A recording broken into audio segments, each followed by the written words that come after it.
사순절 기간에 저희들이 새벽은 고린도후서 말씀을 공부하면서 함께 은혜를 나누고 있는 가운데서 안다라고 하는 것은, 가장 중요한 것은 아는 만큼 살아야 됩니다.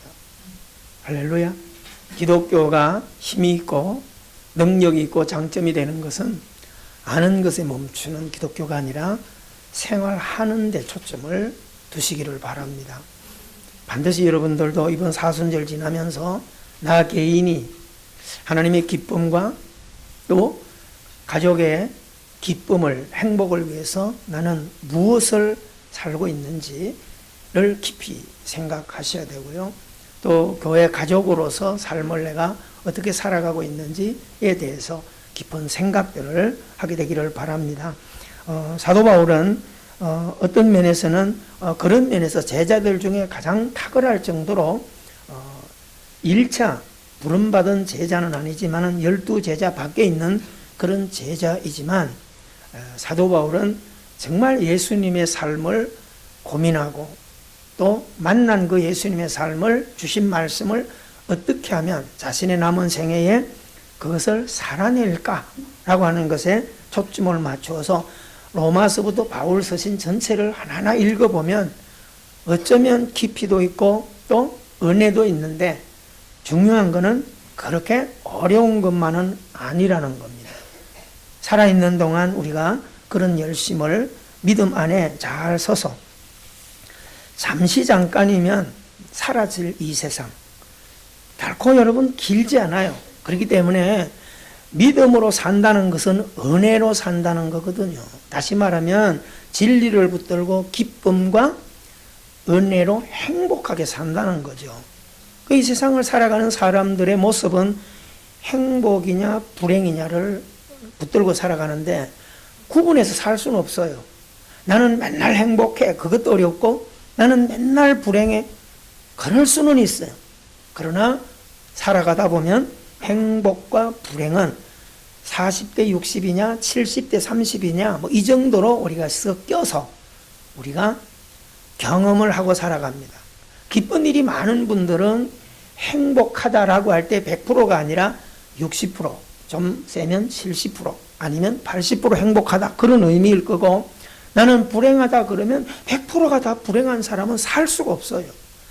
상대적으로 기쁘고 즐겁고 행복한 것보다는 슬프고 괴롭고 아픈 것이 프로테이지가 60, 50을 위로 올라가서 아니면 70, 80, 심지어는 90이 되는 분들도 많아요. 그래서 이 세상을 살아갈 때 분노로, 아픔으로 살아가는 이런 인생도 있다는 것을 우리가 꼭 기억하게 되기를 바랍니다. 그래서 오늘 우리가 에베소서 2장 11절에 13절 짧지만은 바울은 이 세 절을 통해서 정말 이 사순절을 맞이하는 우리들에게 좀 생각을 해라 라고 하는 거예요. 그래서 우리가 11절에 뭐라고 시작합니까? 그러므로 생각하라 라고 하는 거죠.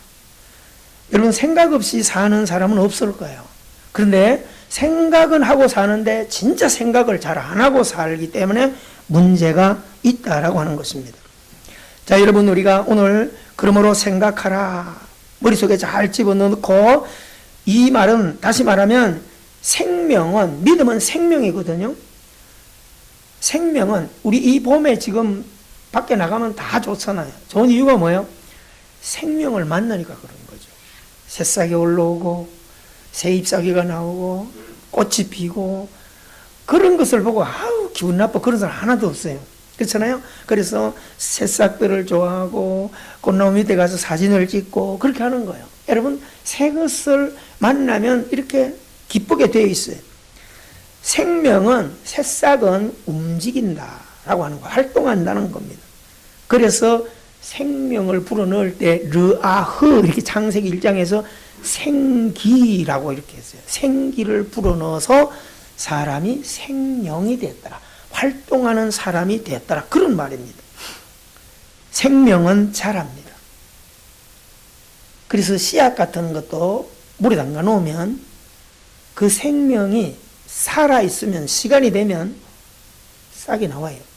그래서 어떤 분은 그런 것을 자기가 먹은 수박도, 배도, 사과도 이런 열매들을 이렇게 물을 적셔가지고 거즈에다가 해놓고 비닐로 이렇게 싸놨더니 같은 시기는 아니라도 시간이 지나면서 싹이 나와서 어떤 분들은 사진을 찍어서 아 목사님 땅콩 싹이 나왔어요, 몇 싹이 나왔어요, 이런 거를 찍어서 보내는 분이 있어요. 여러분 그 싹이 탈 때 기분이 좋은 거예요. 자란다는 것은 좋습니다. 믿음은 생명입니다. 그렇기 때문에 믿음도 생명이기 때문에 두 가지, 움직여야 되고 자라야 돼요. 할렐루야. 우리 옆 사람 인사해 볼까요? 믿음은 움직이고 자랍니다. 아셨죠? 그래서 우리가 살아 있잖아요. 여러분 시체 많이들 볼 기회는 별로 없죠? 시체들을 여러분들이 많이 좀 보십시오. 저는 내 가족은 아니라도 친한 사람들이 돌아가서 이렇게 장례를 참석할 때 꼭 그 하관할 때는 일부러 제가 참석을 해요. 가서 친구 부모님이나 이렇게 할 때는 가서 일부러 가서 얘기도 해주고 또 이렇게 같이 보기도 하고. 그런데 거기 간 사람과 누워있는 그 시신하고 차이는 뭘까요? 표정이 없다는 거예요. 무표정이에요. 아무리 뭘 해줘도 가만히 있어요. 살아있는 것은 움직이게 돼 있고 자라게 돼 있다. 반응한다는 거잖아요. 그러면 우리가 사람이 나이 들어가서 건강해지는, 나 자신도 몰라요. 나 자신이 건강해지는 사람은 뭘 보고 하냐면 반응을 잘합니다. 누가 뭐래도. 그죠? 찬양이 끝나고 나면 아멘도 잘하는 건 신앙이 살아있다는 거예요. 하나님 말씀 들을 때 아멘 잘하는 건 살아있다는 거예요. 반대로 아멘 소리를 잘 못한다. 내가 많이 다운되어 있다는 증거입니다. 그래서 여러분 아이들하고 어른들하고 차이가 뭐라는 거예요? 아이들은 병이 많이 없다는 거예요. 상대적으로 건강하다는 거예요. 이유가 왜요? 웃기 때문에 건강하다는 거죠. 어린 아이들이 하루 보통 그죠 1000번 이상을 웃는다는 거예요. 물론 누가 체크는 해봤는지 어린 아이들은 그렇게 웃는데요. 그러니까 매일 웃는다는 거예요. 지가 똥 싸거나 배고파서 우는 거 외에는 맨날 웃는다는 거예요. 바람이 불어도 개가 짖어도 웃고 애들 그렇잖아요. 근데 어른들은 뭐예요? 할 수 있으면 안 웃으려고 그래요.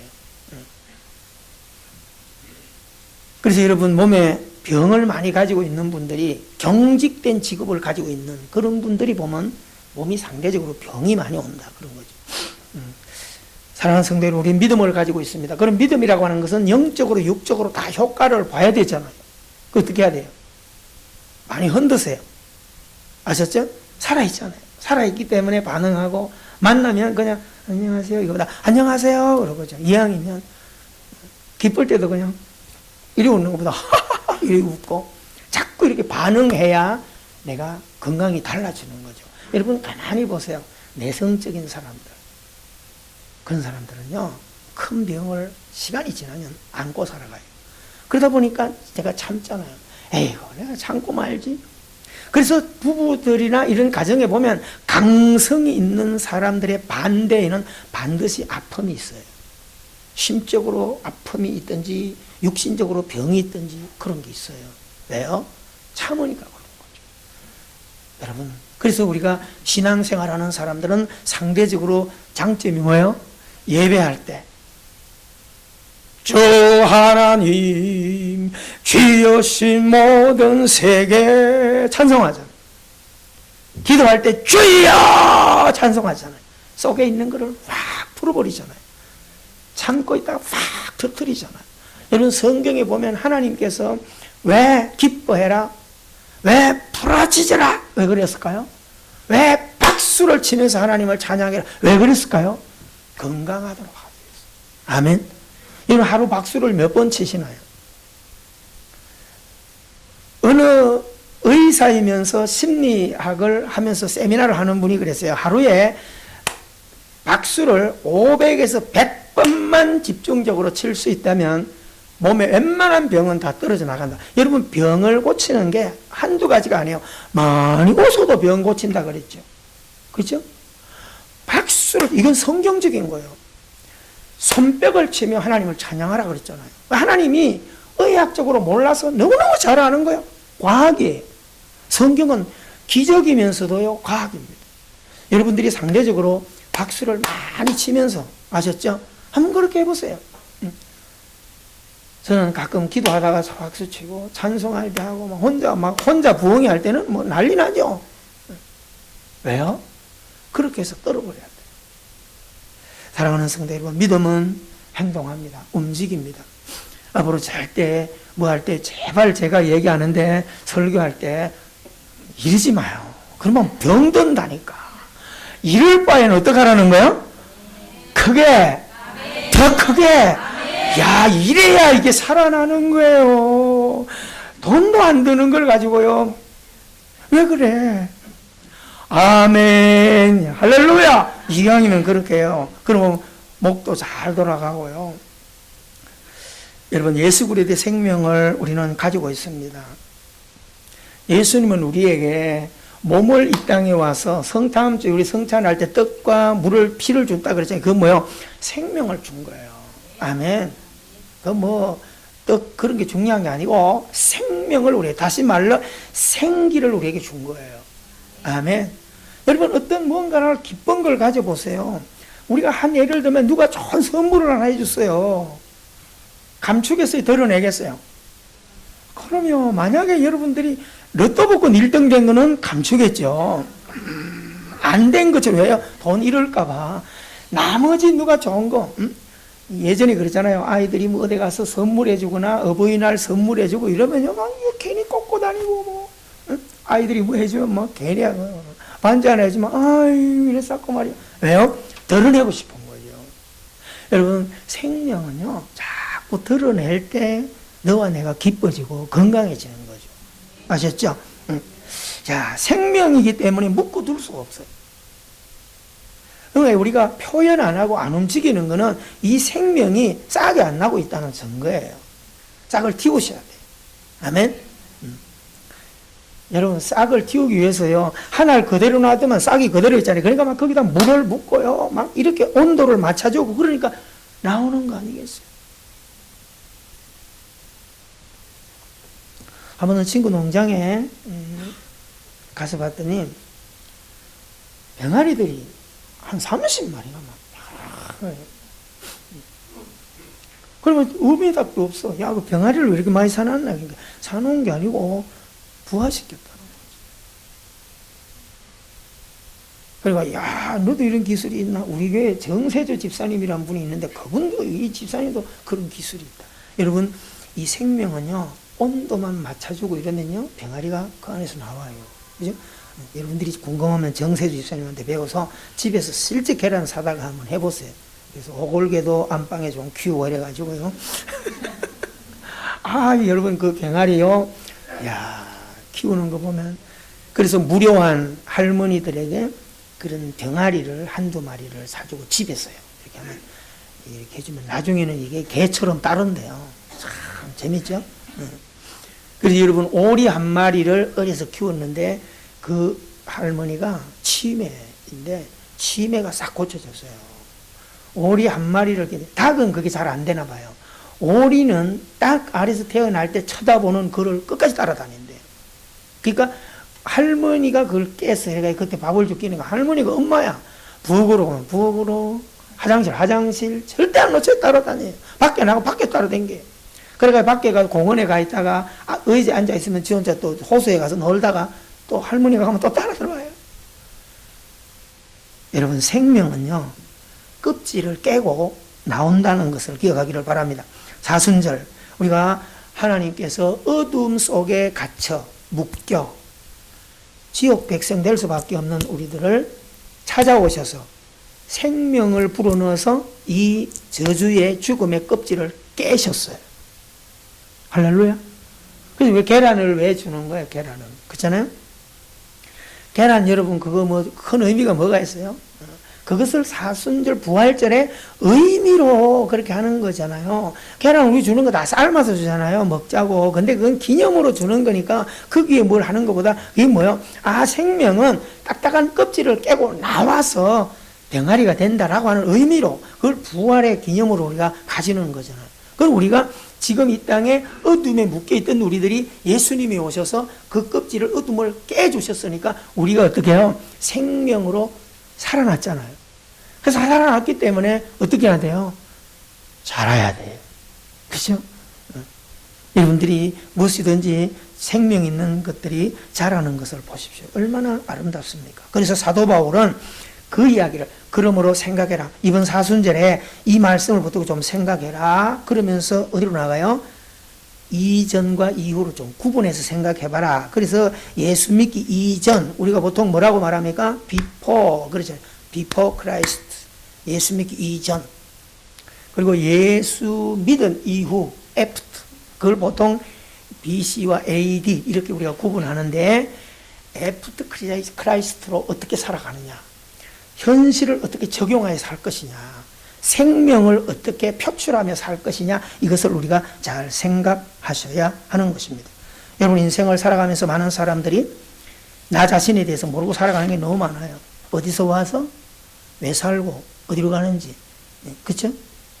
이게 성경이 묻는 거예요. 근데 여기에 대해서 깊이 생각은 별로 안 해봐요.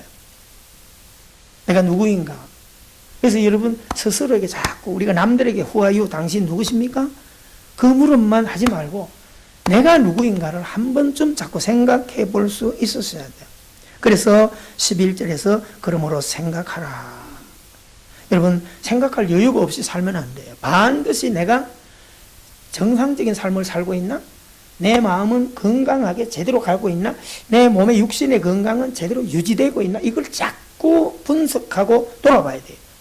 그런 것처럼 내 영적인 신앙생활을 제대로 하고 있나? 그런 거잖아요.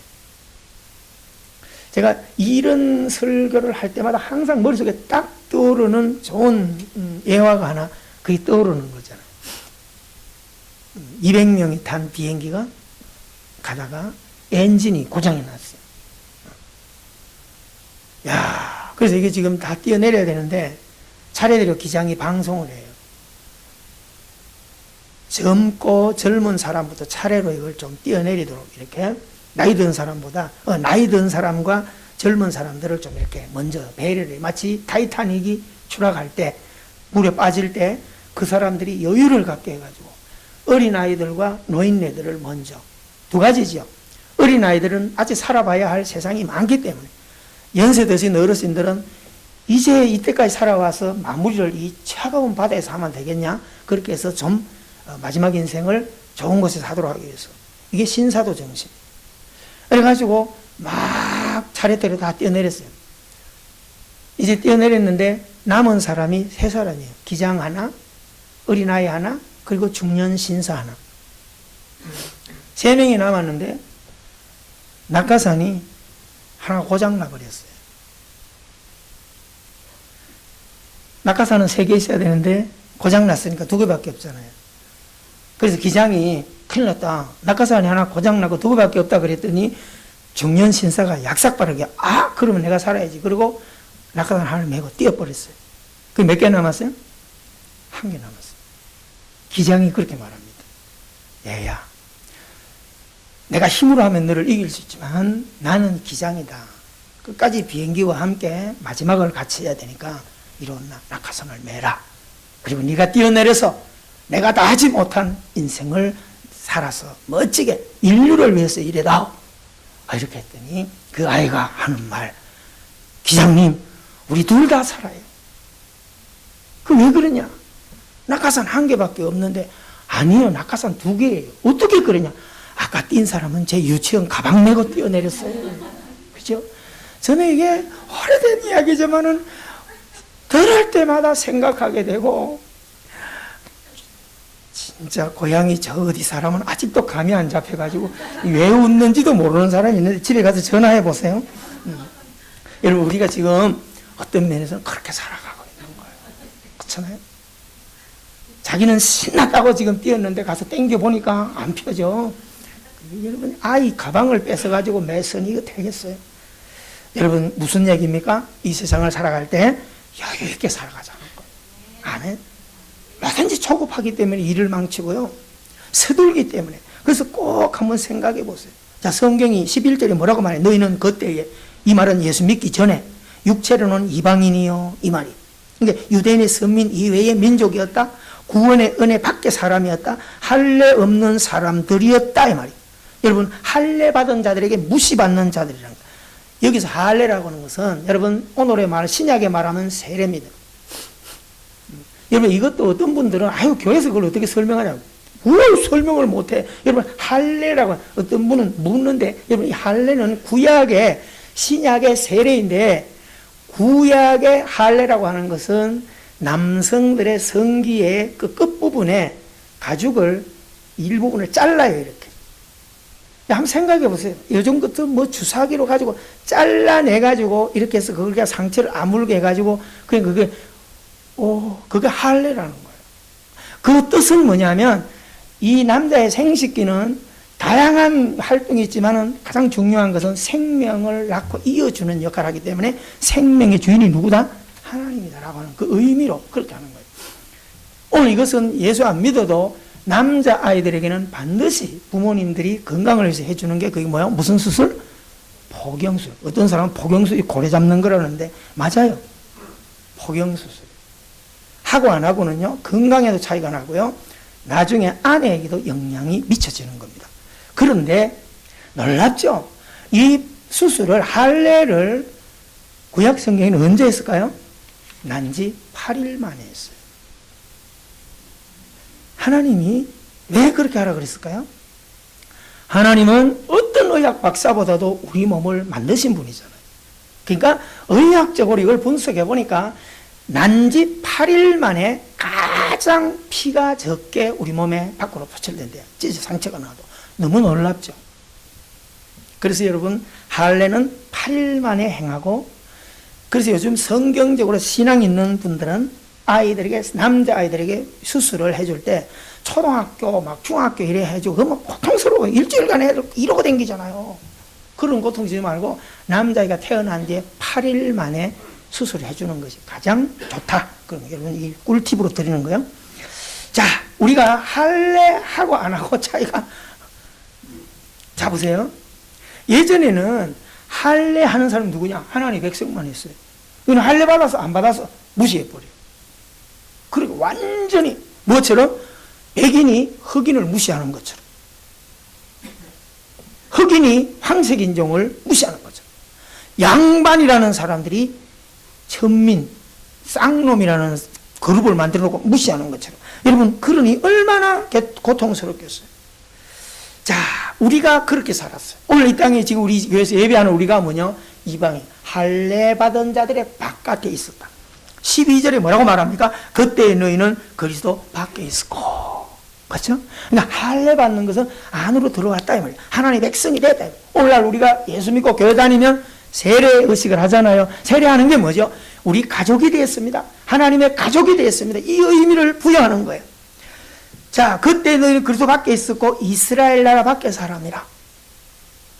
전혀 구원, 천국, 부활과 연관이 없는 그런, 그러니까 한마디로 고아와 같은 그런 존재였다. 보호자가 없다. 그럼 생각해 보세요. 여러분, 이 땅에 고아로 살아가는 사람들요, 살아가긴 살아가지만요, 얼마나 살면서 부모님들이 다 있었는데요, 일찍 돌아가시거나 이렇게 되면, 그렇잖아요. 저는 아직은 고아가 아니에요. 근데 어머니가 지금 84세인데 언젠가 돌아가시면 그때부터 고아 등록하는 거예요. 저도 무슨 말이 이해가 되죠? 여기 부모님 안 계신 분들요, 착각하지 마세요. 딴 사람 부모 없이 살면 아이고 불쌍해서 어떡하나. 부모 없으면 내가 고아요. 50이 됐든 60이 됐든. 이해가 되죠?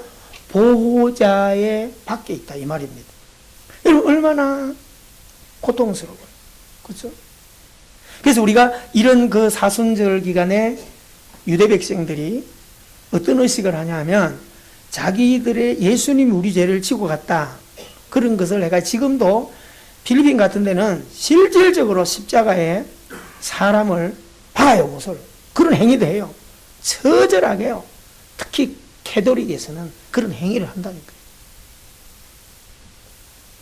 근데 어떤 데서는 성경에 있는 것처럼, 여러분, 옛날 예수님 오셨을 당시에도 어린 양에게 그래서 도수장으로 끌려가는 어린 양처럼 백성들의 죄를 지고 예수님이 십자가에 죽어주셨다. 이런 거를 실질적으로 제사법에서 어떻게 합니까? 양을 하나 잡아가지고요. 죄를 써라 그래요. 다 써가지고 양에게다가 이렇게 묶어가지고요.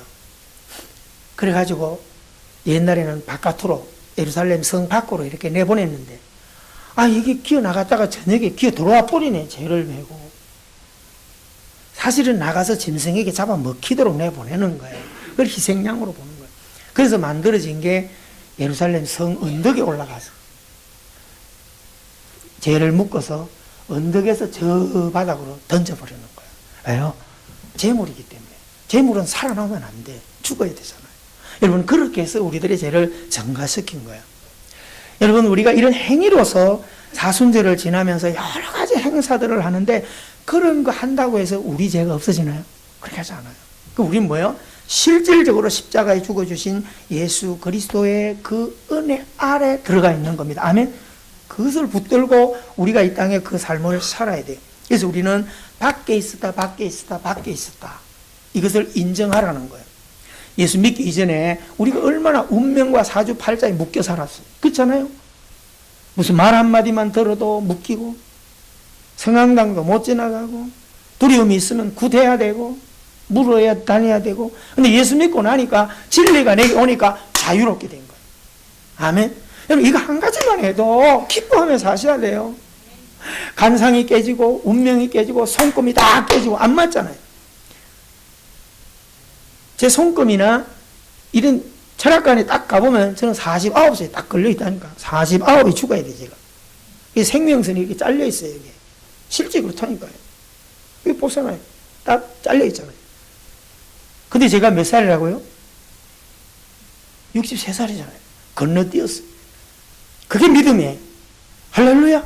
여러분, 하나님이 주신 믿음은 반드시 우리가 묶여있는 운명, 사주팔자를 깨뜨리세요. 믿습니까? 확신 가지고 있어야 돼요. 지난날에 여러분들이 구타로 다니고 철학관에 묶이고 부당들한테 묶여 살았던 생각해 보세요.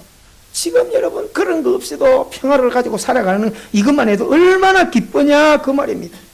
왜요? 약속의 언약들에 대해는 외인이요 세상에서 소망이 없고 하나님도 없는 자였다. 얼마나 여러분 어둠의 자식이었냐 이 말입니다. 그래서 우리가 묶여 살아갔던 그런 건데 성경은 우리에게요, 이제 생각하라. 믿고 예배하는 자리에서 사순절에 생각하라는 거예요. 이전에 어둠과 아픔과 묶여있던 그런 삶. 여러분, 우리가 인생을 알 때 시작과 과정과 끝을 자꾸 보는 시각을 가져야 되고요.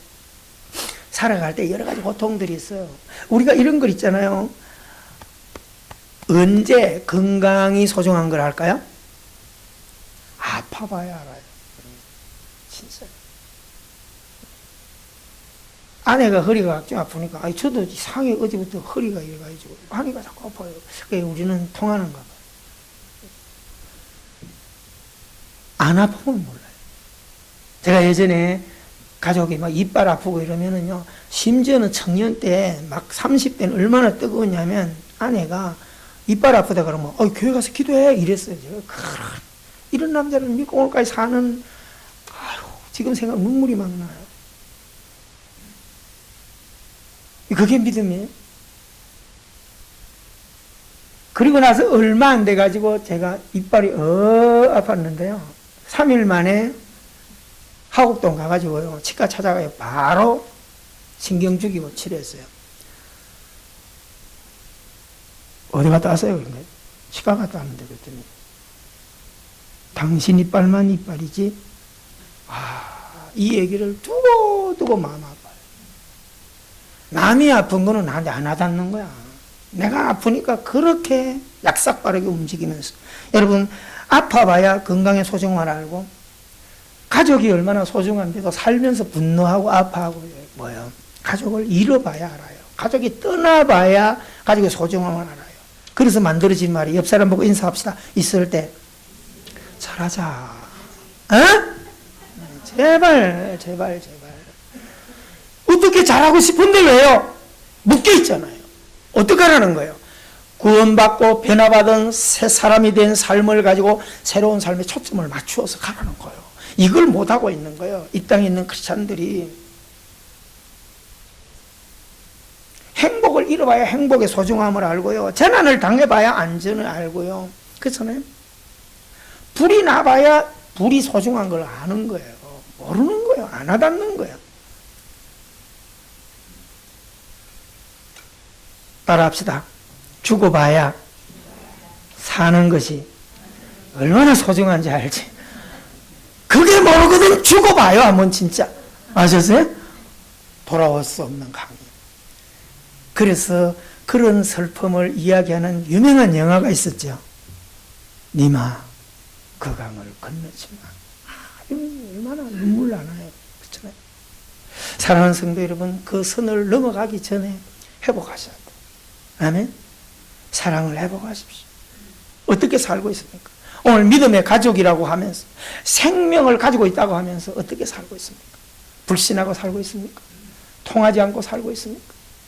지금도 여전히 예수 믿기 이전에 건너뛰어 가지고 뭐만 일만 있으면 성질 부리고 고집 부리고 그렇게 살고 있지 않습니까? 한번 생각해 보세요.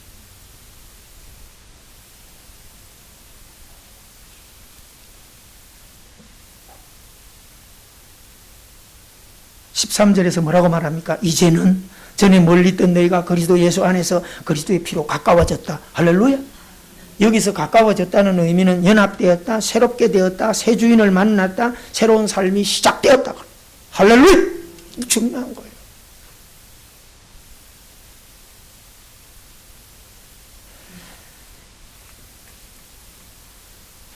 사랑하는 성도 여러분, 이 예배가 마치고 끝나는 게 중요한 게 아니에요. 오늘 이 말씀 마음에 좀 새겨서 예수 믿었다, 내가 교회 직분을 가지고 있다, 얼마나 믿었다라고 할 때 나 자신부터 혜택을 가져야 돼요. 나 자신이 혜택 갖는 건 뭐예요? 모든 내가 내 자신을 얽어매고 있는 것을 자유하는 거예요. 아셨어요? 남에게 좀 해주고 싶은데, 아내에게, 남편에게, 자식에게 해주고 싶은데 내가 내 자신을 묶고 앉아 있어요. 이걸 깨뜨리지 못하는 거예요. 오픈하지 못하는 거예요. 그래서 예수님께서 제발 좀 그 무거운 거 좀 내려놔라. 맡겨라. 사랑하는 성도 여러분, 내 깊은 자아 속에 예수님을 받아들이기를 주 이름으로 축원합니다. 주님이 찾아오셔서 문 열어. 같이 들어가서 같이 먹고 같이 지내자는 거예요. 여러분, 예수님을 십자가 달고 다니듯이요, 우리는 그렇게 지금 달고 다니는 거예요. 하나가 되십시오. 아멘. 예수님이 나에게 힘이 될 수 있도록, 능력이 될 수 있도록. 그래서 고린도서 5장 17절 기가 따갑도록 하는 게 뭐예요? 새로운 피조물이 되셔야 돼요. 아멘. 이전 것은 지나갔다라고 할 때 이전 악습관들이나 고집들이 예수 믿고 나서는 좀 풀려져야 돼요. 가장 중요한 것은 시각을 바꾸셔야 돼요. 따라합시다. 눈을 바꾸자. 그렇죠? 비싸서 어떻게 바꿀 거예요? 복음의 눈으로 바꾸셔야 돼요. 그죠? 여기 있는 우리 아내들도 여성들도 그렇고요. 가끔가다 좀 신경질도 나고 하는 건 좋은데 히스테리는 괜찮은데 히스토리가 문제예요. 그죠? 왜 입만 열면 계속 꺼지고 나오냐고요. 그렇잖아요? 안 그래요, 여러분? 부부간에 다툼만 하거나 뭐만 하고 나면 꺼내. 남자들도 애배는 아니에요. 죽을 때까지 하는 얘가 군대 이야기, 뭐, 그냥, 그잖아요. 히스토리칼. 좀 벗어나야 돼. 새 것에 대한 초점을 맞추시기를 바랍니다. 아멘? 새 얘기를 좀 하세요. 희망과 소망을 이야기할 수 있으셔야 돼. 그리고 내가 어떻게 정립하고 살아가는가, 혜택을 서로 나눌 수 있으셔야 돼. 묶여있지 않습니까? 잘 통한다 생각하십니까? 여러분, 몸이 움직이고 예배에 왔다 그러면 적어도 뇌졸이나 중풍은 심각하지 않다는 얘기예요. 물론 그런 게 노출돼 가지고 몸이 불편한 분들도요, 이렇게 움직여서 교회에 나올 수 있다는 건 굉장히 아직 건강한 거예요. 걱정하지 마십시오. 원인이 뭐죠? 핏줄이 어딘가 막혔다는 거예요. 여러분, 영적인 풍이 있어요. 제일 무서운 게 그거예요. 영적으로 신앙생활하고 있는데 하나님과도 막혔고 사람관계도 막혀 있어요. 그렇고 뭐예요? 열심은 내고 있다 이 말입니다. 어떻게 해야 돼요? 신약과 구약의 약을 먹고 풀어야 돼요. 오메가3처럼 하나님의 말씀은 오메가3예요. 아셨어요? 어떤 분이 제가 부추 한 움큼에다가 야쿠르트 2개, 이것도 저도 받은 건데 이거 해주고 이렇게 해봤어요. 그랬더니 실제 어떤 먹은 분이 뭐 암 치료는 안 해봤어요. 모르고 암이 그렇게 좋다니까. 중요한 거는 뇌혈관 질환에 콜레스테롤 청소하는데 탁월하다니까. 어떤 분이 그걸 진짜 이래가 벌써 한 2주 진짜 먹으셨나 봐요. 근데 목사님 피로도가 훨씬 차이가 나요. 이런 거 안 먹어보셨죠? 중요한 거는요, 적용해 보는 게 굉장히 중요해요. 돈 드는 거 없잖아요. 부추 한 움큼, 야구르트 2개. 그거 믹서에 갈아서 그거 한 잔 못 마셔요? 그런데 그렇게 혈액순환이 좋아지더라고요. 그러니까 암이 떨어져 나간다는 말이 저는 일리가 있어요. 여러분, 적용하여 살기를 주의 이름으로 축원합니다. 예수님을 영접한 우리들이, 그들이 뻑이던 그 할례 받은 자 백성, 그리고 안에 우리가 들어와 있다 이 말입니다. 하나님의 나라를 품고 있는 우리들입니다. 꼭 살아갈 때 여러분, 세상 사람들처럼 미친 듯이 살지 마세요. 요즘에 버닝썬, 김학의, 그리고 재벌 3세들 뉴스마다 올라드리잖아요. 부모들이 그냥 벌어가지고 아이들을 엉냥엉냥 키워놓으니까 그저 밤마다 모여서 술 먹어라, 마약 마셔라 이래가지고요, 엉망진창 돼버리잖아요. 여러분, 돈이 명문 가문을 만들지 못합니다. 꼭 기억하세요. 진리, 하나님의 말씀이 명문 가문을 만들어요. 진짜입니다. 여러분, 세계, 유럽, 미국 다 보세요. 돈 가지고 명문 가문 된 사람들은 별로 없어요. 전부 진리, 청교도 신앙, 믿음을 가지고 몇 대를 이어가면서 명문 가문이 돼가죠. 할렐루야. 말씀으로 우리의 삶을 수정해 나가셔야 됩니다. 우리 가슴에 손을 얹으시고요, 묵상을 좀 해보십시오. 사순절 기간을 지나는데요, 예수 믿은 예수님의 생명이 지금 나 위에 그런 피를 흘려주셨다면 그거 그냥 슬퍼하고 기억만 하고 지나갈 게 아니라, 주님은 내가 너를 위해서 그런 혜택과 생명을 줬는데 너는 지금 어떻게 살고 있냐? 제발 행복하게 살아라. 기쁨으로 살아라. 소망을 가지고 좀 살아라. 가족에게 배려하면서 좀 살아라. 주님은 그렇게 말합니다. 여러분, 여유로움의 삶 생각하십시오. 가족 간의 말 한마디, 생각 하나, 행동 하나를 따뜻하게 해야 합니다. 내 고집을 주장하지 말고 눈높이를 맞춰서 배려해야 됩니다. 어쨌든 이해해 주려고 해야 됩니다. 크고 작은 아픔들이 있을 텐데요, 이 세상에 살 동안에 충분히 다 용서할 수 있는 거예요. 내 안목으로 안 되지, 그리스도의 마음을 가지면요, 다 용서할 수 있습니다. 남은 생에 더불어 살아가기를 바랍니다. 남은 생에 위로하며 살아가기를 바랍니다. 그것이 우리가 사순절의 은혜를 확인하고 생각하며 살아가는 귀한 삶입니다. 좋으신 하나님 아버지, 오늘도 사순절의 종려주일, 부활주일을 앞두고 묵상하게 하시니 감사합니다. 그러므로 생각하라. 이전 하나님을 모를 때 얼마나 분노하며, 얼마나 아파하며, 얼마나 불안하며, 얼마나 아파하며 살았나. 예수님이 나를 자녀 삼아주시고, 하나님이 내 아버지 되어주시고, 예수님의 형제가 되어서 죽음도 건너뛰고 부활의 생명까지 안겨주신 우리가 왜 믿기 이전에 불안함과 소극적인 분노하는 그런 모습으로 사랑하는 가족에게 그렇게 지내왔는지, 아버지, 이번 사순절을 통하여 정말 우리들이 수정하게 도와주시고, 죽어주신 그 십자가에 내 자신의 자아가, 고집이, 살아왔던 그 모든 갈록들이 다 십자가에 못 박히게 도와주셔서 평화를 만들어내는, 화목을 만들어내는 그런 아름다운 초막이나 궁궐이나 관계없이 내 주님을 함께 모신 그곳을 천국으로 만들어가는 우리 모두가 되게 하여 주시옵소서. 예수님 이름으로 기도합나이다. 아멘.